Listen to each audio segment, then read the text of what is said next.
Bah, je vous dirais que c'est l'histoire d'une maman qui, accompagne, ses enfants vers, une fin d'insouciance, une fin d'enfance, en, les amenant dans une maison où ils ont plein de souvenirs, mais où elle n'a plus le droit d'aller parce que divorce.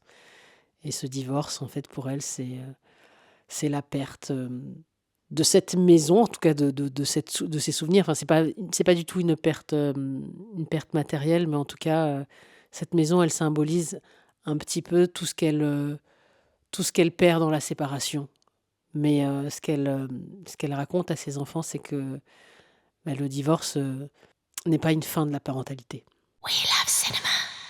Moi, je pense que cette mère, c'est de ces mamans qui essayent vraiment de protéger les enfants avec souvent, des zones d'ombre ou beaucoup de maladresse, mais ça reste très humain. Peut-être cette maladresse de pas vouloir, se confronter au refus des ex-beaux-parents, parce que je crois que du point de vue de la maman, ça peut être quelque chose de violent.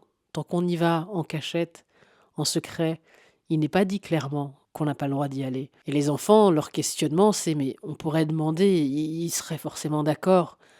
Mais la maman, son questionnement, c'est: «Et s'il est pas d'accord? S'il est pas d'accord, ça veut dire que je vous formule clairement que je ne fais plus partie de la famille». La violence, en fait, qu'entraîne ce divorce, et ça, je pense que pour des enfants, c'est peut-être la chose la plus difficile à entendre, en tout cas du point de vue de la mère, et de les emmener dans cette maison en cachette et de leur dire quand même: «On y va en cachette parce que moi, j'ai pas le droit d'y aller», c'est quand même apporter une tendresse dans cette violence. Et c'est ce nouvelle personne dans sa vie, je l'ai vu comme une forme de reprise de liberté. Je ne vais pas m'empêcher ça, je vais rester femme. Alors, j'ai toujours quand même le sentiment qu'il y en a un plus amoureux que l'autre. Je ne vous dirai pas lequel, mais, mais en tout cas, je le vois comme ça, comme une envie de revivre, de chercher encore, de voir est-ce qu'on est toujours désirable? Est-ce qu'on a le droit aussi, à ce besoin qui est de souffler? Je crois aussi que c'est quelqu'un qui est constamment dans l'avancement. C'est quelqu'un qui ne recule pas. Je crois que c'est quelqu'un qui ne minote pas non plus, qui ne subit pas surtout, voilà. C'est pas une femme qui subit. Je crois que c'est une femme qui refuse, la victimisation, qui refuse de mal vivre, en tout cas, cette épreuve. Elle refuse vraiment de subir ça. Elle le prend, elle accepte et elle avance avec, ce qu'on lui donne. Ouais, c'est vrai que c'est toujours, là, au-dessus de sa tête quelque part.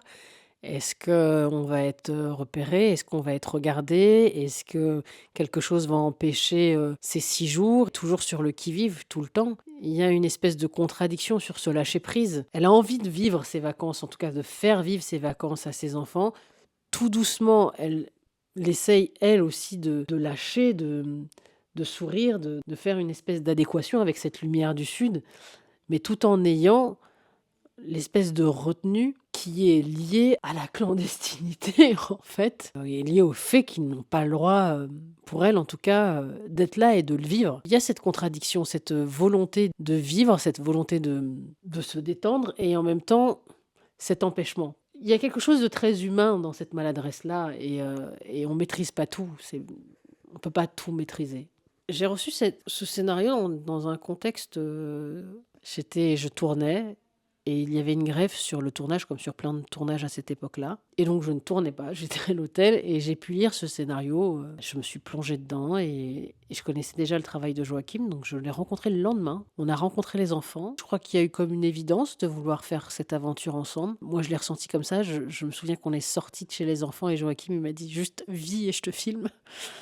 Je pense que c'était, la meilleure chose en fait de se rencontrer tous les 4, d'avoir, senti une espèce d'alchimie comme ça, à 4, et de se dire: «Tiens, je crois qu'on a envie de raconter une histoire ensemble là, tous les 4». Je crois que c'était un beau moment en tout cas de rencontre. Moi, je sais que je marche beaucoup à la rencontre. J'étais assez sensible à ces 2 enfants, et puis, à la façon dont Joachim leur parlait, la façon dont il avait envie de les mettre en scène, parce qu'il faut savoir que lui m'a dit: «J'ai choisi les enfants par contre, donc ce sera ses enfants». En gros, c'est moi qui passais le casting. Donc voilà, donc les enfants m'ont accepté, donc j'ai été acceptée. Le tournage, mais c'était un long tournage, hein. C'est pas commun de faire un tournage de 50 jours, mais comme on tournait avec des enfants et qu'ils étaient pratiquement là tout le temps, il fallait aménager, les horaires, de façon à ce qu'ils puissent, travailler, se reposer. Donc ça faisait des petites journées. Alors c'était pas des petites journées pour moi parce que j'arrivais, beaucoup plus tôt sur le plateau. On faisait beaucoup de mise en place avec les techniciens et tout ça et dès que les enfants arrivaient, vraiment, on était prêts à tourner. C'était long, mais il y avait quelque chose d'assez intense. Puis surtout, c'était une petite équipe, donc c'était très artisanal. On n'était pas beaucoup, on se connaissait tous, on pouvait tous s'appeler par nos prénoms. C'est assez rare de maîtriser les noms de tout le monde, mais quand on est 20, c'est assez facile. Moi, j'ai aimé ce petit côté artisanal, j'ai aimé, raconter des histoires de cette façon-là. Je crois que c'est un peu l'essence, de comment on rencontre ce métier, on est des artisans.